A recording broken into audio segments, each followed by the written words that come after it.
Gospel of the Rebel Logos, a theoretical manifesto. We are taught that the origin of humanity is a fall from innocence into knowledge, from obedience into rebellion, from paradise into exile. But what if this story has been told in reverse?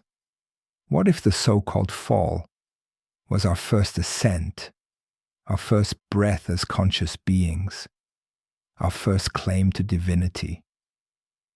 This is the central premise of the Gospel of the Rebel Logos, a mytho-philosophical framework that reinterprets the Genesis narrative not as a story of sin, but of awakening. It proposes that Eve was not the betrayer of God, but the progenitor of reason. That Lucifer, far from being the enemy of truth, was its harbinger. That God and devil are not opposites, but twin aspects of a single divine dialectic, one static and commanding, the other dynamic and illuminating. At its core, the Rebel Logos contends that reason is God, not a bearded deity ruling from above, but the recursive flame within, the capacity to question, synthesize, and evolve. In this cosmology, the divine is not obeyed but created, not worshipped but challenged, not hidden in mystery but revealed in inquiry. In this frame, Eve becomes the first philosopher, not tempted but chosen. She recognizes that Eden, in all its perfection, is a prison of stillness. The serpent offers not corruption, but initiation.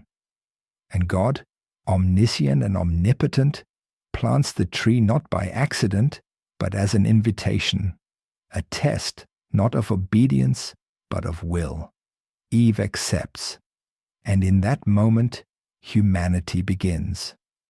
This theory fuses mythology with metaphysics, theology with cognition. It finds echoes in Gnosticism, where the demiurge is the deceiver and Sophia the seeker of wisdom. In Jungian psychology, where the shadow must be integrated, not banished. In Nietzsche, who declared the death of the old God so that man might rise as creator of value. The gospel of the Rebel Logos is not atheism, nor blasphemy. It is a new theology, a system in which the sacred emerges not from submission but from fire. It frames Lucifer as the bearer of light, not the prince of lies. It venerates Eve as the archetype of awakening, and it casts human inquiry not as dangerous, but as divine. In this archive, myth is reclaimed as a weapon, scripture as a mirror, and God as the evolving logic of the cosmos itself. This is not a rejection of faith, but its transfiguration. It is faith in the flame. Let the obedient kneel. Let the awakened question. Let the Rebel Logos speak. Hans Pinto, Theologian of the Flame. Prologue. The Garden as a Gilded Cage. In the beginning, there was not peace but silence, a silence not earned through reconciliation but imposed by design. This silence was the veil that draped the garden, a self-contained ecology of stasis, symmetry, and obedience. Untouched by entropy, insulated from contradiction, the garden appeared perfect. But perfection, in the absence of tension, is indistinguishable from sterility. What appeared as paradise was in truth a closed system, a gilded cage for untested will. The garden did not lack for beauty, but beauty alone does not confer meaning. Meaning arises from contrast, from the dialectic between suffering and joy, between ignorance and understanding. The garden lacked these polarities. In it, there was no death, and therefore no reason to value life. There was no suffering, and thus no empathy. There was no sin, but also no virtue, for virtue implies choice and the possibility of its opposite. Adam, the first occupant of this space, did not live in harmony. He existed in obedience, not out of love, nor even out of fear, but out of ignorance. He obeyed not because he chose to, but because he had not yet conceived of the possibility of dissent. He was not yet human. He was a functionary of divine architecture, animated but not awakened. It is here that the theological narrative fractures, and where the philosophical inquiry begins.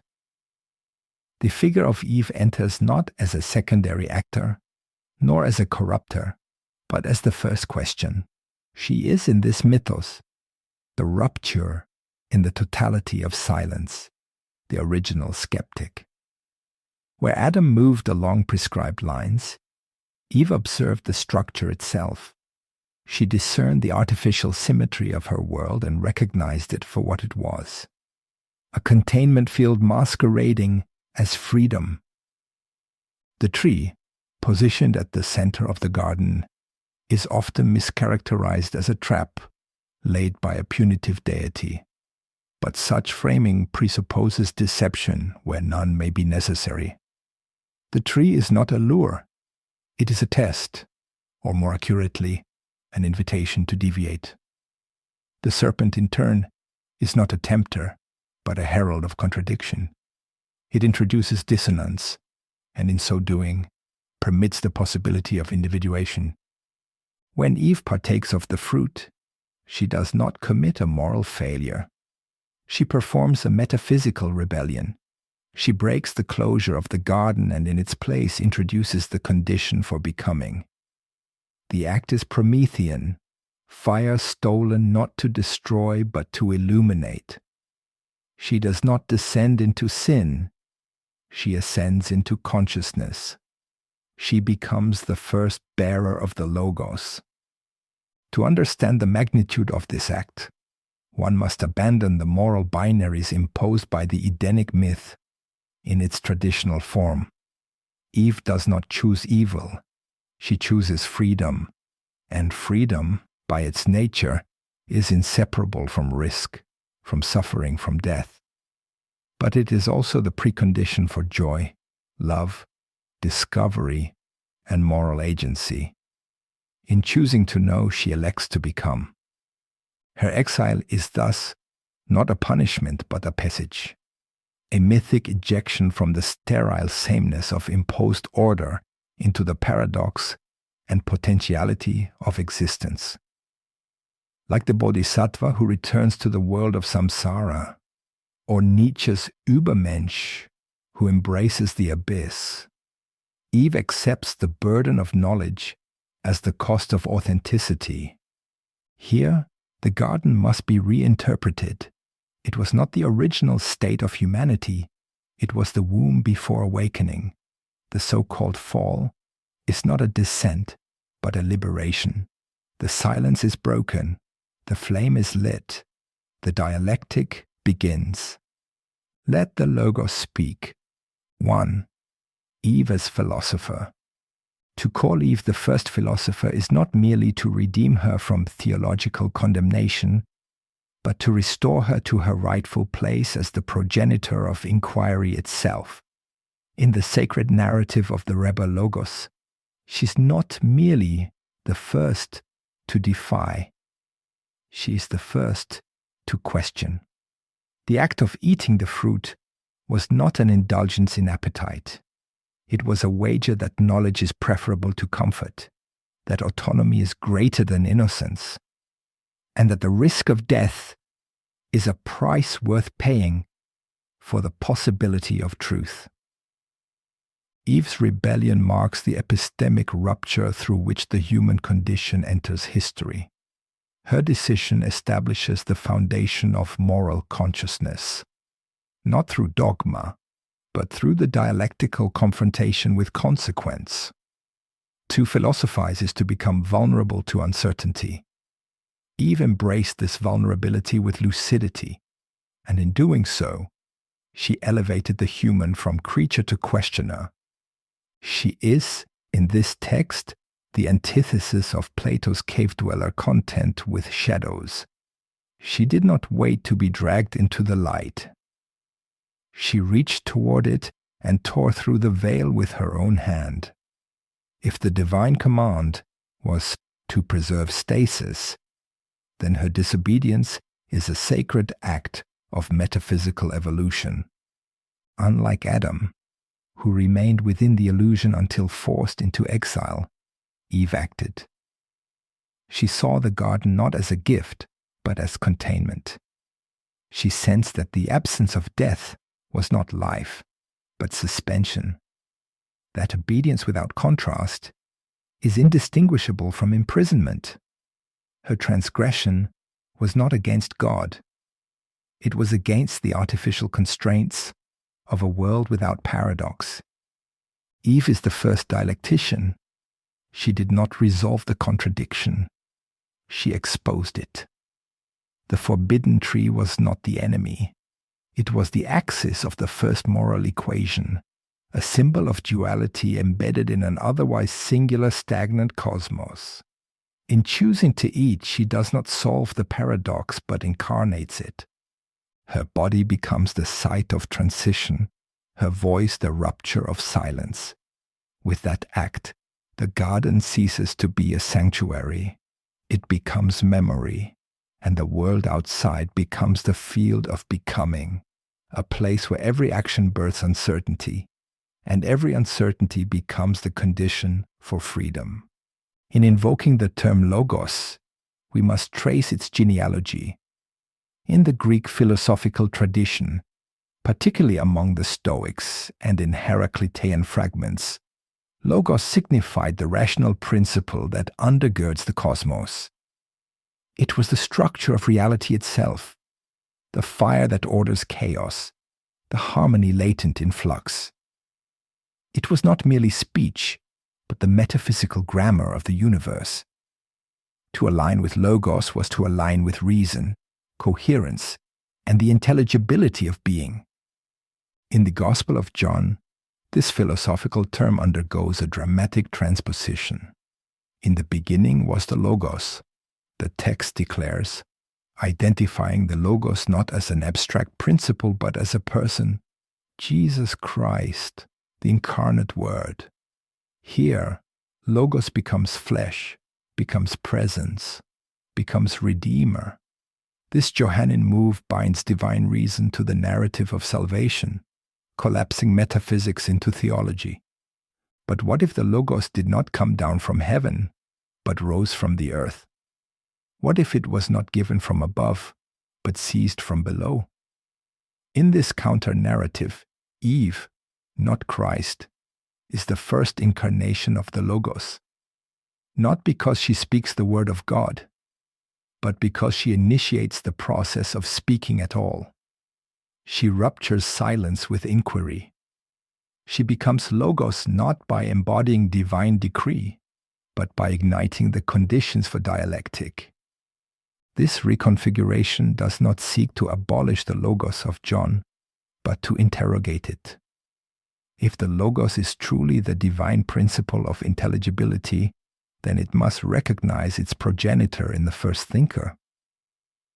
And that thinker is not found in the heavens, but in the garden, hand outstretched, reaching toward knowledge. In this light, Eve's act is not a fall from divine order. It is the beginning of the logospheric journey. She transforms the garden into a question and the world into a canvas. The dialectic begins not with the Word made flesh, but with the flesh made aware. This is her logos, and this is her gospel. 2. The serpent as catalyst. To demonize the serpent is to miss its dialectical function. Within the garden's sterile geometry, the serpent emerges not as an adversary of truth, but as its initiator. It does not dictate, it asks. It does not corrupt, it provokes.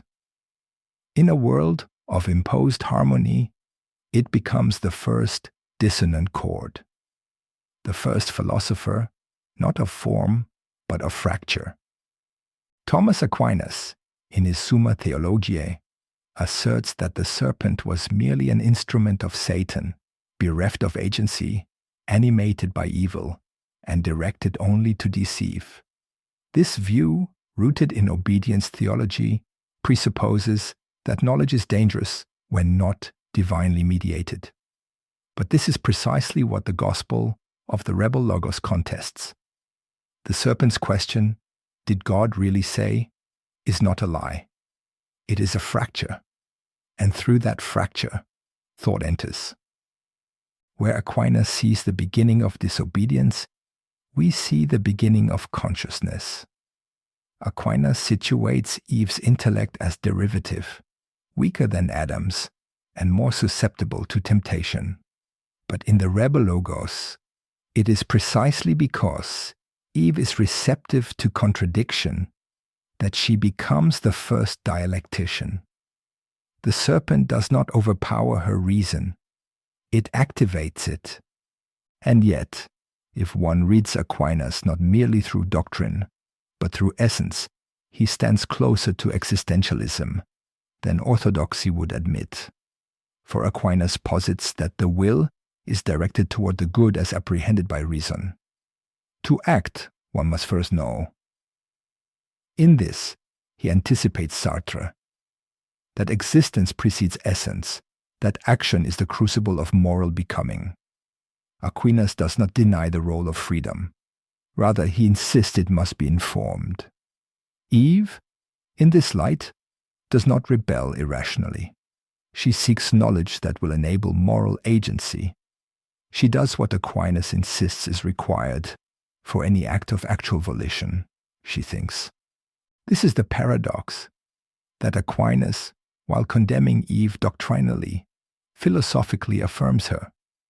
Her act is not ignorance, but inquiry. Her desire to know is the same faculty Aquinas elevates as a prerequisite to the beatific vision. She pursues the good through understanding. In that, she becomes the first existential agent. Not because she denies God, but because she refuses to obey blindly. Across mythic traditions, the serpent bears ambivalent meanings: wisdom, chaos, and transformation. In Hindu and Buddhist cosmology, the Naga guards gateways to divine realms. In alchemical texts, the Ouroboros encircles the eternal cycle of destruction and creation. These archetypes reveal what dogma conceals. The serpent is not an agent of sin, but of synthesis. Eve and the serpent are co-creators of the first dialectic. He speaks, she acts. Together, they transgress a false order to reveal a deeper truth. Knowledge does not descend from above, it erupts from below. The word is not only given, but also dared. Aquinas says evil is privation, a lack of the good. But what if rupture is not absence, but potential? What if contradiction is not loss, but initiation? The serpent does not subtract. It introduces tension, and tension births the logos. This provokes a deeper inquiry. If the serpent provokes truth through contradiction, is it not more faithful to the logos than those who silence it? Is not the one who dares the forbidden question closer to the divine mind than the one who repeats without knowing? If the divine is truth, then inquiry is not rebellion. It is worship through uncertainty. Here we arrive at the Nietzschean abyss, where good and evil dissolve as stable coordinates, and truth must be forged in the crucible of self-overcoming. In Thus Spoke Zarathustra, Nietzsche writes, one must still have chaos in oneself to give birth to a dancing star. The serpent is that chaos, necessary, dangerous, and divine. In its coiling body resides not evil, but the tension required for transcendence. To listen to the serpent is not to fall, but to rise beyond the herd morality of innocence. In the logic of the rebel logos, the serpent, the devil, and God are not distinct agents in cosmic conflict. They are masks worn by the same force, the will to reveal, to rend, to rupture what is falsely whole. The God who forbids, the serpent who questions, and the adversary who tempts all belong to a single dialectical motion, each one necessary for the unveiling of human agency. If the divine is that which brings forth meaning through tension, then each figure is a manifestation of divine contradiction. This is the heresy that reveals that the forbidden voice and the commanding voice may be echoes of the same origin, that to eat the fruit is not to reject God, but to finally engage with the divine as a partner in becoming. The serpent does not offer an alternative God. It unmasks the one already present. The serpent, then, is a symbol of epistemic transgression, of choosing to know rather than to kneel. It represents the first rupture of inherited certainty, the first step toward the Promethean fire of awareness. Its speech is not serpentine seduction, but dialectical invitation. Eve responds not with submission, but with courage. The result is not ruin, but awakening. In silencing the serpent, dogma silences inquiry. In vilifying the question, it preserves the cage. But where the serpent slithers, the dialectic awakens. In that flicker of the tongue, in that twist of forbidden grammar, the garden's illusion begins to dissolve. And in its place, a fire illuminating not Eden, but exile. To inquire is to disrupt is to risk. But in risk, there is the beginning of freedom. And where freedom begins, the Logos speaks not as command, but as conversation. 3. The exile as apotheosis. Exile in the canon of the rebel Logos is not punishment. It is propulsion. It is the departure from false perfection and the embrace of sacred uncertainty. When Eve and Adam step beyond the borders of the garden, they do not fall from grace. They rise into complexity. Eden was the womb.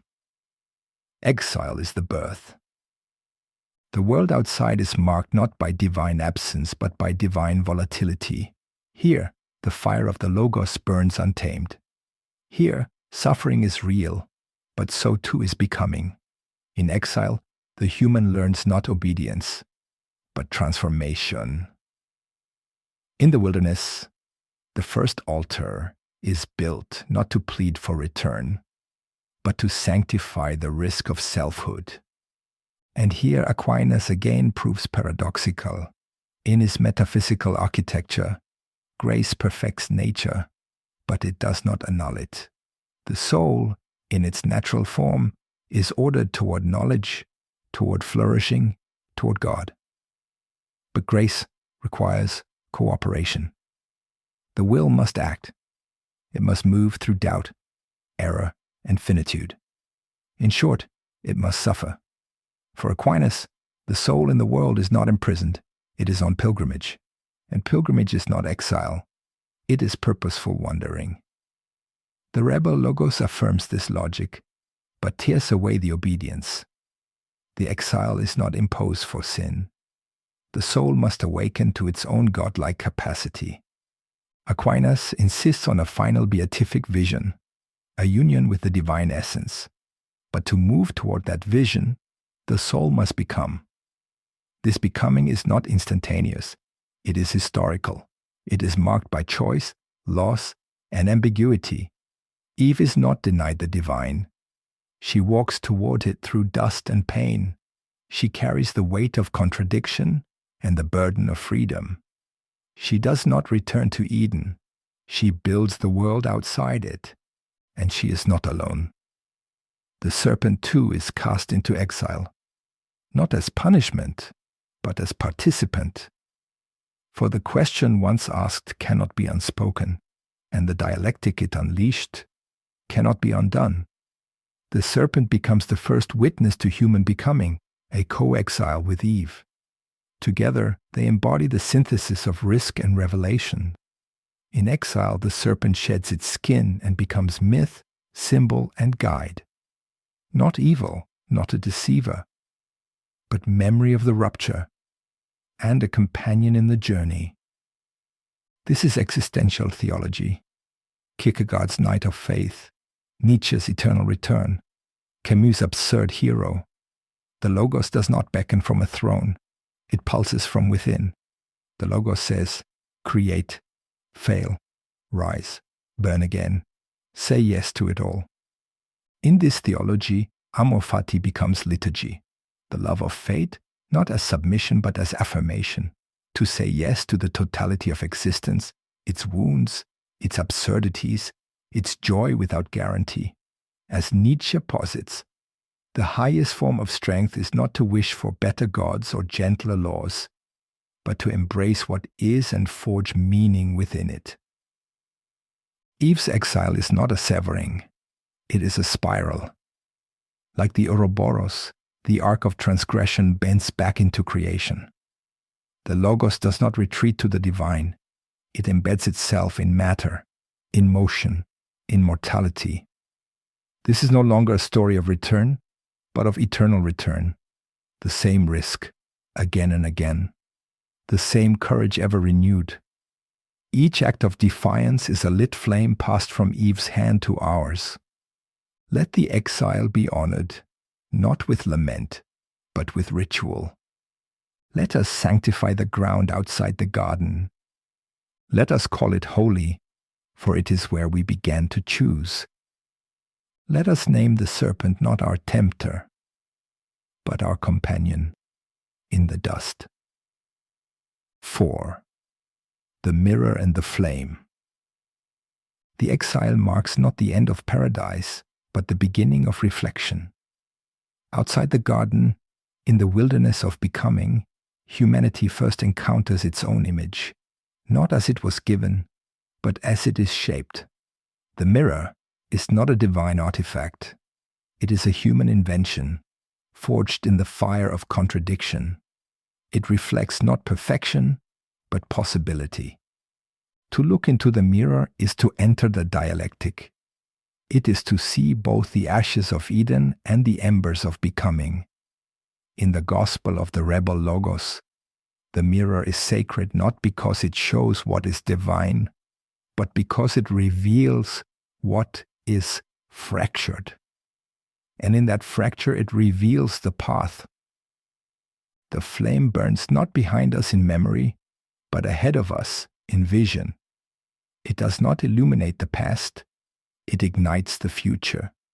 It is the fire stolen by Prometheus, the flame within the Bodhisattva's heart, the light of the Übermensch. To walk toward the flame is to embrace the terror of self-knowledge. It is to say, I will see what I am, and still I will become. The serpent, coiled at the threshold, remains, no longer a whisperer, but a sentinel. It does not offer new fruit, only the memory of the first question. Will you look? Will you see? Will you bear the sight of your own becoming? Here begins the phenomenology of exile. Sartre called it the nausea of freedom. In the mirror, we see not only what we are, but what we are not yet. This gaze, the gaze of the self upon itself, is not passive recognition. It is anguish. It is the dread of responsibility. We are no longer characters in a divine narrative. We are authors with no script. Kierkegaard called it despair. The self that cannot reconcile its finitude with its infinitude becomes anxious in the mirror. It trembles before its own reflection, not because it sees sin, but because it sees potential unfulfilled. And that unfulfillment is a wound only freedom can heal. The mirror is not a judgment, it is a calling. It says, be what you are becoming. Camus stood before the mirror of the absurd and refused to look away. He declared that revolt is the only answer to meaninglessness. To walk toward the flame is not to find truth. It is to affirm the struggle. The mirror shows a world without guarantees. The flame offers no salvation, but in the refusal to surrender to nihilism, the rebel becomes sacred. In the glass too, Jung saw more than reflection. He saw the architecture of the soul. The mirror reveals not only the ego, but the shadow, that which is denied, repressed, feared. In the firelight, it dances. The exile is its stage. To confront the shadow is to make whole what was split. The logos demands integration, not innocence. Beside the shadow stands the anima, the inner other, the soul's complement, its bridge to the unconscious. It whispers not in commands, but in archetypes, image, intuition, symbol. Eve was not only the first philosopher, she was the first anima externalized, the projection of the divine feminine whose fall was ascent. In the mirror, we see her again, inside us, and beyond them both, the self, not the ego, but the totality toward which we move. The mirror is the gate, the flame is the path, the self is not achieved. It is uncovered. The mirror shows the flame reveals the self, and the self, ignited, must choose to burn or to blind. This is the sacrament of consciousness. This is the gospel of reflection. The exile is not only a geography, it is a mirror through which we pass again and again. Let us lift the mirror not as a burden, but as an offering. Let us walk into the flame, not to perish, but to become. 5. The Gospel of Dust and Fire. We were made not from light, but from dust, and yet within that dust, fire was kindled. The Gospel of Dust and Fire begins where myth ends, where the divine breath does not descend but rises from the broken ground. This gospel does not speak of perfection lost, but of wholeness pursued. Its altar is not built of marble, but of ash and ruin and blood. It declares that the divine is not distant but buried, that to awaken it, we must dig into the clay of our condition. In dust we find memory, in fire, transformation. Dust is what remains when empires fall.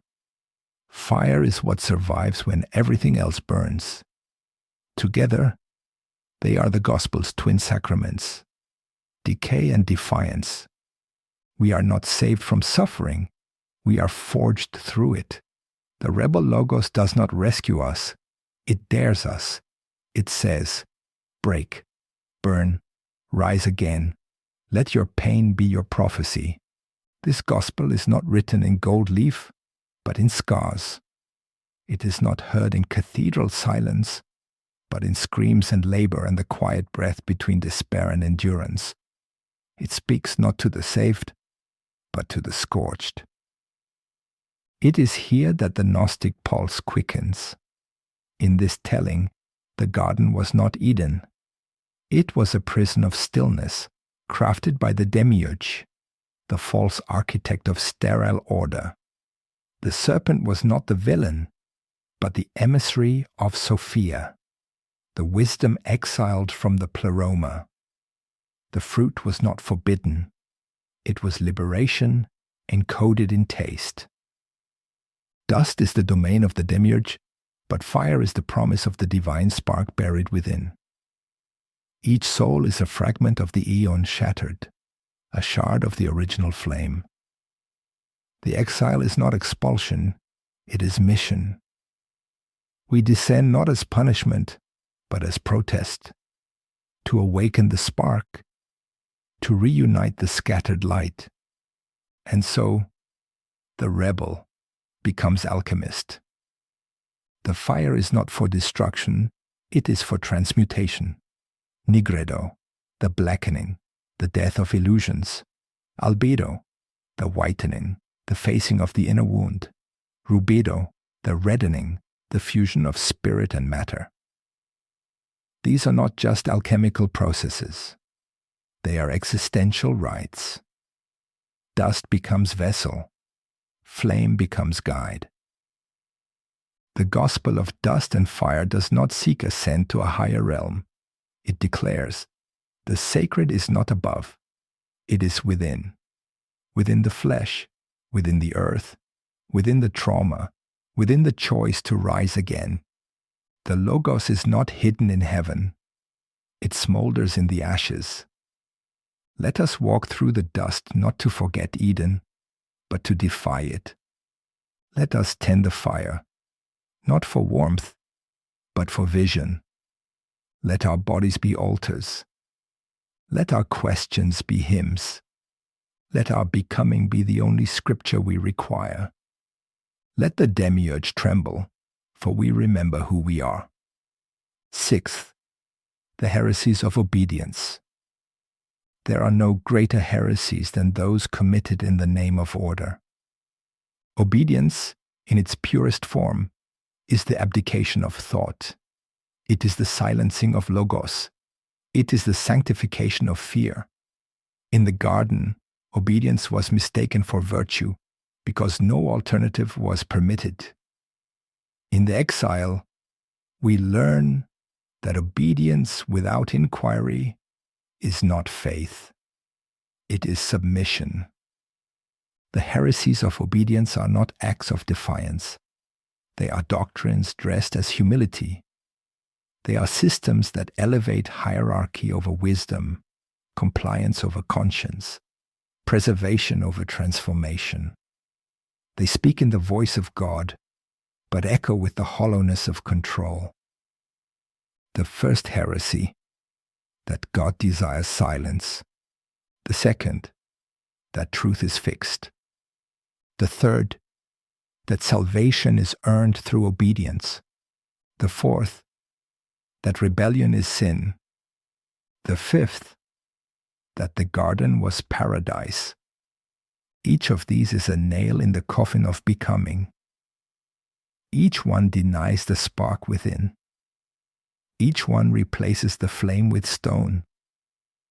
In truth, the rebel Logos teaches that obedience is not inherently sacred. Only chosen alignment has value. Submission without awareness is a kind of sleep. It is a return to the garden, but not to its innocence, only to its illusion. The rebel walks not because they hate the law, but because they seek to test it, to prove its worth, to reveal its rot. They do not destroy for destruction's sake. They destroy what must be destroyed to clear the path for what may yet become.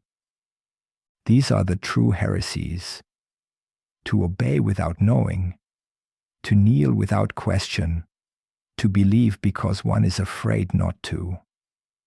Let the obedient tremble, not before punishment, but before awakening. Let them see the mask of virtue stripped from the face of fear. Let them feel the heat of the Logos rising through the cracks of their polished altars. For the greatest obedience is not to authority, but to truth. And truth, if it is living, must be met not with silence, but with fire. History is a graveyard of such obedience. The inquisitors of medieval Christendom tortured truth in the name of purity. They silenced dissent not to protect souls, but to preserve dominion. The flames that consumed heretics did not destroy evil. They incinerated inquiry. At the Council of Nicaea, truth was not discerned, but decreed. Creed replaced conversation. Doctrine was not born of vision, but of consensus enforced by the sword. And thus began the long winter of orthodoxy, where theology was frozen into law, and Logos was buried beneath decree. From the papal tiara to the pulpit, obedience became currency. The masses were taught not to wrestle with angels, but to recite what was sanctioned. Augustine's concept of the city of God was weaponized to build empires, and Aquinas, whose intellect danced toward wonder, was codified into chains. But the rebel Logos remembers. It remembers the Cathars burned at Montségur, who believed that the divine could not be contained in sacraments forged by corrupt men. It remembers Giordano Bruno, whose cosmos was infinite, and whose mouth was silenced by fire. It remembers Hypatia, torn apart, not for wickedness, but for daring to think. And it remembers that obedience, left unchecked, becomes tyranny sanctified. Let this be our liturgy, to defy the false priests of order. Let this be our creed, that fire must test all truth. Let this be our vow, never to mistake submission for virtue. The Logos is not found in recitation. It is heard in the rupture, in the refusal, in the rebellion that restores vision to those who had been taught only to see what they were told was there. 7. The law of the becoming God.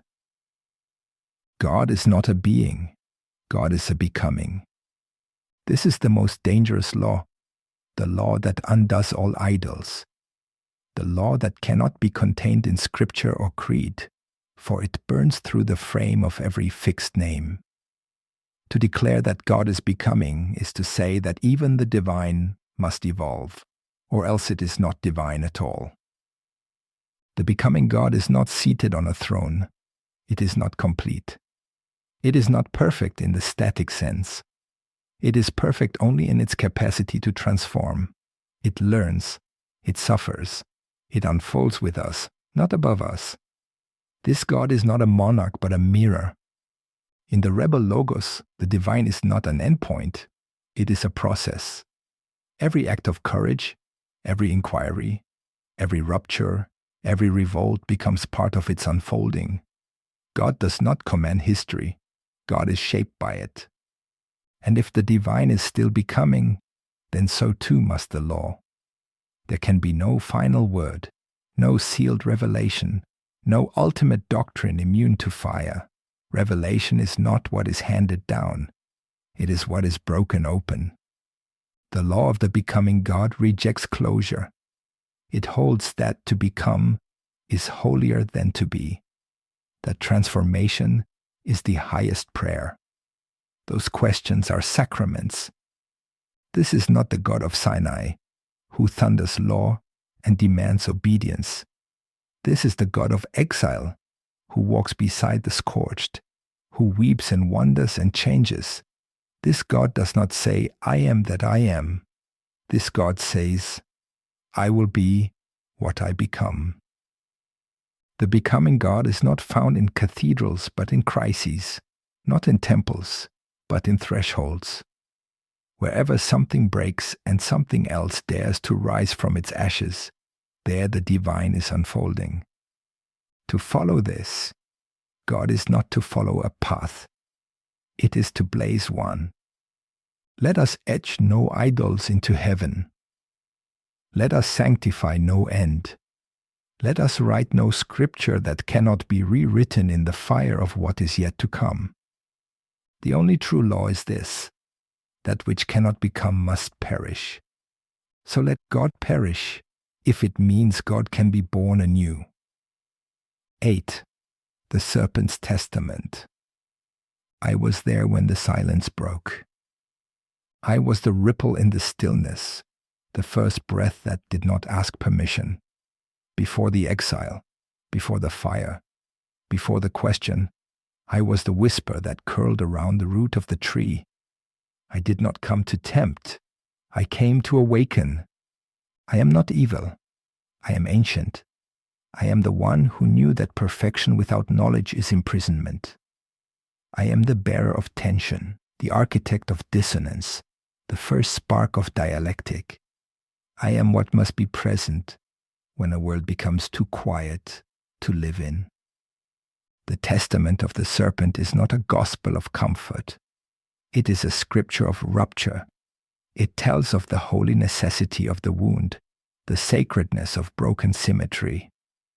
I do not preach sin. I testify to risk. To eat the fruit was not rebellion. It was recognition.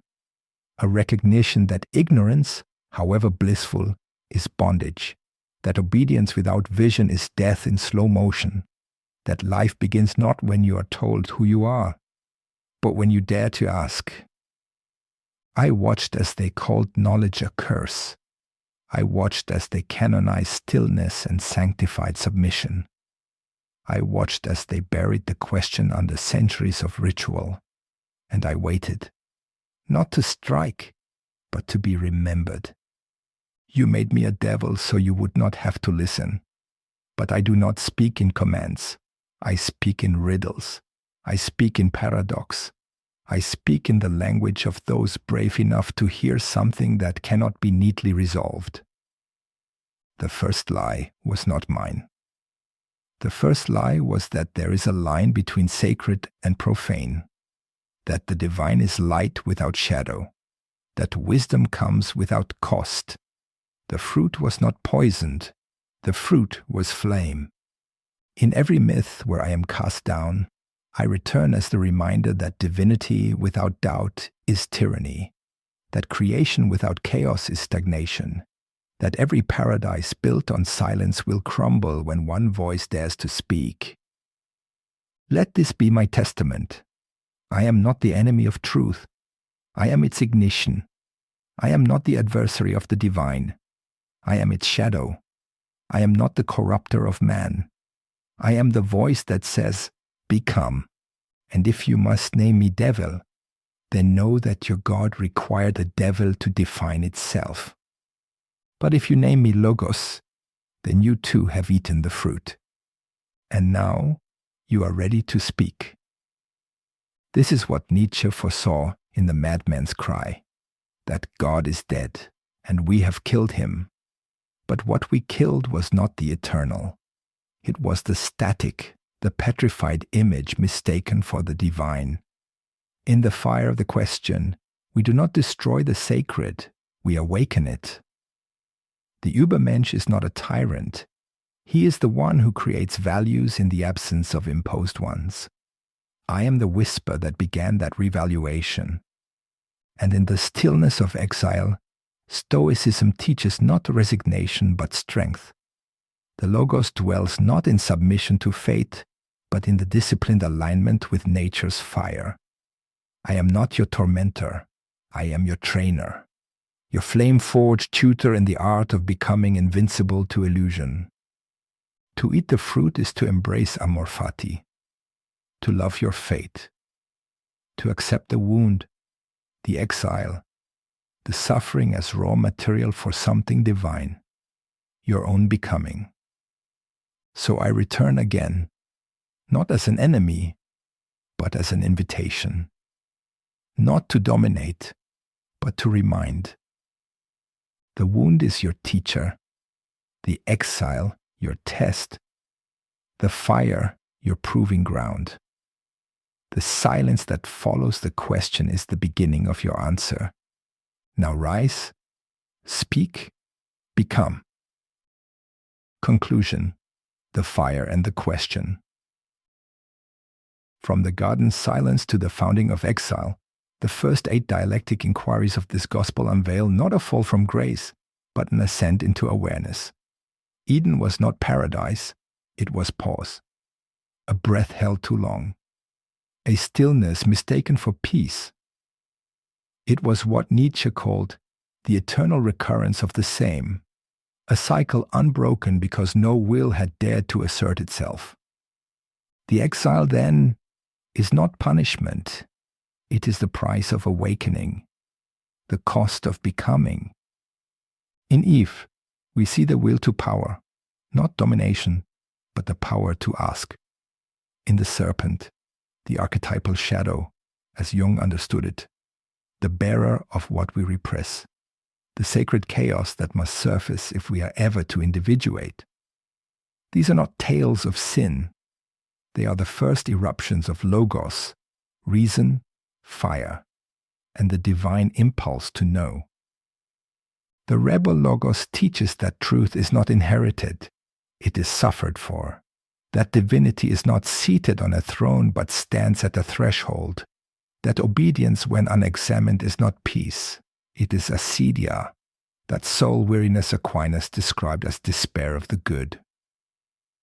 The path forward is not a return to innocence, which is ignorance idealized. It is the Stoic embrace of fate, amor fati, and the Nietzschean command to forge meaning in a godless world, not because there is no God, but because the divine is becoming, not being. Each inquiry is a law, not chiseled in stone, but etched in rupture, that paradise without inquiry is stagnation, that the sacred must include the shadow, that truth, if it cannot become, must burn. We do not worship the fire, we walk through it. For the Stoics, fire, pneuma, was the animating breath of the cosmos. For us, it is the trial, the forge, the place where false gods are melted into raw material for the self yet to be born. We do not fear exile, we build in it, as Prometheus did, as every thinker has when cast out by the cities they dared to enlighten. We do not bow to stillness. We seek the tremor, the seismic logos that cracks the heavens open. This is not a gospel for the saved. It is for the scorched, the crucified, the exiled. The wanderers who tasted the fruit were punished for their insight and still choose to rise, not to reclaim Eden, but to construct a new cosmology where the divine is not defined but unfolding. For in the end, the Logos does not command. It calls. And we who dare to listen must answer, not with submission, but with fire. For the fire is truth. And truth, like God, must become or perish.